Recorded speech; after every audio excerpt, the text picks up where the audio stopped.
कालची घटना सांगतो. हे बघा, माणसाचा काही भरोसा नाही. अजितदादा गेले का नाही? कोणी मानलं होतं का? काल माझी बी बारी आली, ती वाचलो थोडस. येताना गाडी एका खड्ड्यात आदळली, दोन्ही टायर लेफ्टचे माझे बस्क झाले, मर्सिडीज गाडीचे.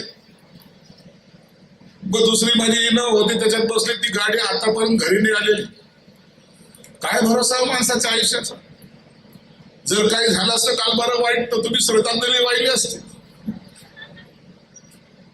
हे सर्व तुम्हाला पुण्य जे काही मिळतं त्याच्या जोरावर तुम्ही आज जिवंत आहात.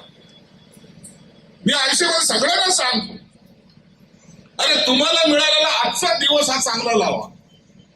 आजचा दिवस ते चांगलं काम करा. उद्याच्या दिवसाची चिंता करू नका. उद्याचा दिवस निघो का ना निघो. आणि ही ताकद जेव्हा तयार होते त्या टायमाला मला वाटतं की या जिल्हा परिषदेच्या निवडणुकीमध्ये मला चिंता करायची गरज नाही.